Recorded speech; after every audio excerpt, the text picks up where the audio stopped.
សំឡេងខ្យល់បោកប៉ះបង្អួចបន្លឺសំឡេងក្រោកចាប់មានអារម្មណ៍ធ្វើព្រឹកក្បាលបន្តិចដែរប៉ុន្តែគេព្យាយាមគិតថាវាជាជំនោរខ្យល់ធម្មតាគេក៏សម្រេចចិត្តបិទភ្លើងរួចទាញភួយមកដណ្ដប់ចិត្តក្បាលដើម្បីបំភ្លេចភាពភ័យខ្លាចនិងត្រៀមខ្លួនគេងលក់បន្ទាប់ពីបិទភ្លើងបានប្រហែល10នាទីបន្ទប់ទាំងមូលប្រែជាត្រជាក់ស្រេបខុសពីធម្មតាត្រជាក់រហូតដល់ចាប់ទាញភួយមកទប់ជើងបន្ថែមភ្លាមនោះគេបានឮសំឡេងត្រដោះដៃយឺតសឺតចេញពីមាត់ទ្វារបន្ទប់ទឹកចាប់បើកភ្នែកធំនៅក្នុងភួយ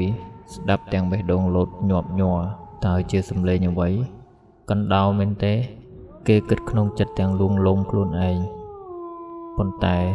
សំឡេងនោះមិនមែនជាសំឡេងសត្វកណ្ដោឡើយ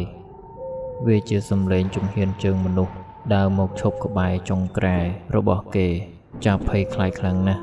គេមិនហ៊ានសូម្បីតែងើបក្បាលមើលឬដកដង្ហើមខ្លាំងឡើយគេបានត្រឹមតែដេកនៅក្នុងភួយសូត្រធម៌ផ្សាយមេត្តាចិត្តផងនឹកដល់គុណម៉ែគុណពុកផងខណៈពេលដែលគេកំពុងដេកញ័រទៅត្រើតស្រាប់តែមានអារម្មណ៍ថាក្រែភ្នែកខាងចុងជើងស្រុតចុះបន្តិចដូចជាមានមនុស្សម្នាក់មកអង្គុយពីលើមិនទាន់ទាំងដកដង្ហើមធំស្រួលបួរផងភួយដែលដណ្ដប់នៅលើខ្លួនរបស់គេត្រូវបានមានអ្វីម្យ៉ាងអូសទាញចុះទៅក្រោមយឺត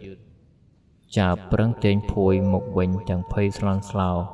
ប៉ុន្តែកម្លាំងមកខាងទៀតខ្លាំងជាង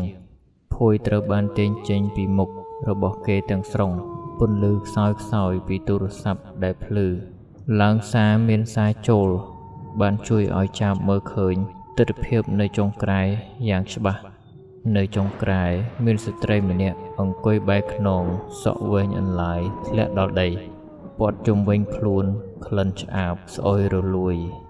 មុននឹងចាប់អាចស្រែកចេញស្ត្រីនោះបានងាកក្បាលមកក្រោយយឺតករបស់នាងបាក់បត់90ដឺក្រេមុខស្លេកស្លាំងគ្មានឈាមមួយដំណក់ភ្នែកលៀនចេញមកក្រៅសម្លឹងចាប់រួចនិយាយសំឡេងស្អកស្រទាំថាដេកម្នាក់ឯងមិនអបសុខទេអីឲ្យខ្ញុំដេកកំដរផងចាប់ភ័យលែងដឹងខ្លួនគេខំប្រឹងស្រែកគ្មានសំឡេងចេញពីបំពង់កឡើយខ្លួនប្រាណទាំងមូលរឹងកំព្រឹសដូចគេចងគេបានប្រមូលស្មារតីចុងក្រោយបិទភ្នែកទាំងពីរខំមាត់រួចបន់ស្រន់ដល់វត្ថុស័ក្តិសិទ្ធិយ៉ាងងប់ងល់ភ្លាមនោះគេមានអារម្មណ៍ថាដូចមានខ្យល់បក់កាត់មុខយ៉ាងខ្លាំងរួចខ្លួនប្រាណអាចកម្រើកបានវិញចាប់ស្ទុះងើបបើកភ្លើងបន្ទប់ភ្លាមទាំងញើសហូរស្រោចខ្លួនពេលពន្លឺភ្លឺស្ត្រីម្នាក់នោះបានបាត់ស្រមោលសូនឈឹងប៉ុន្តែនៅលើភួយរបស់គេមានស្នាមដានដៃខ្មៅរលួយជាប់ទីនោះចាប់មិនហ៊ានដេកបន្តឡើយគេបានបើកភ្លើងចោលហើយអង្គុយរងចាំរហូតដល់ពន្លឺព្រះអាទិត្យរះឡើងទើបប្រញាប់រើអីវ៉ាន់ចេញពីបន្ទប់ជួលនោះទាំងប្រលឹងចុងសក់